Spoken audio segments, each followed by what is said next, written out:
the height and the depth, and he would tie this rope from one end of the canyon to the other end of the canyon, hundreds and hundreds of feet in the sky. And this man, he was so sure-footed that what he would do is he would begin to walk from one end of the canyon to the other end of the canyon over this thin, tight rope, all while pushing this wheelbarrow in front of him with no safety harnesses attached to him from above and no safety nets to catch him from below should he fall. Are you with me? So now we find that he's done this hundreds and hundreds of times before. And he had developed a pretty big crowd. He developed a crowd, some believers and some non-believers. And so one time before he performs this dangerous act, he said, let me ask the crowd. He had done this hundreds and hundreds of times before. But he said, let me tell the crowd. And he says to the crowd, he says, hey, listen, does anybody believe that I'm able to do this? So now there was, right away, there was division in the crowd. And the crowd began, some were saying, there ain't no way, there ain't no way. Some were, oh, no, there's no way. Oh, he's going to die, right? So there was one man, somebody say one man.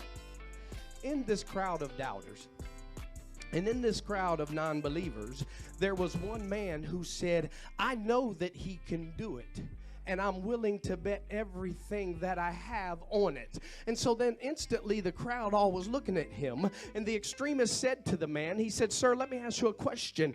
I've never seen such devout faith. What makes you so sure that I'm able to do what it is that I said I'm able to do? Well, this is what the man said. The man said, I'm going to tell you how. The reason why is because I've seen you do this time and time again. And so therefore, I'm a follower of yours.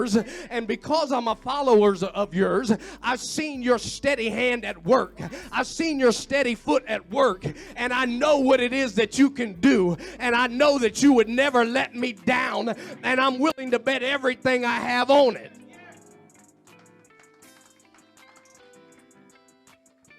Now, at this point, the extremist replied to the man.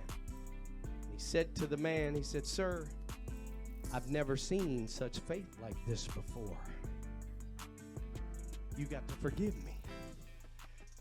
But since you have such the utmost faith in what I can do, and since you've seen my steady hand, my steady foot at work, and since you know that I have the ability and you have the utmost confidence in my ability, and since you said that you know that I would never let you down, and since you have such a non-wavering faith in the midst of all these doubters and unbelievers, well, since you so about it, what I would like to do is grant you the opportunity of riding in this empty wheelbarrow as I perform this next task.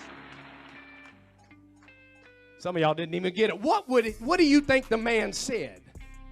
What would you have said? So now y'all cool because y'all just said you was willing to bet everything you had. And so now here's the thing. The question becomes, now we're back to our opening text where it says that do not waver. You either trust me or you don't trust me. What if we can flip this to the spiritual realm of it? Because Kevin, if I consider this from a spiritual standpoint, how many times do we say that we've seen what God can do? How many times do we say that I've seen his steady hand at work over and over and over again in my life? How many times do I say that I know God will never let me down? How many times do I say that I'm willing to bet everything on it? But then what happens when I'm asked to ride in the wheelbarrow of faith when it comes to my situation, when it comes to my circumstance?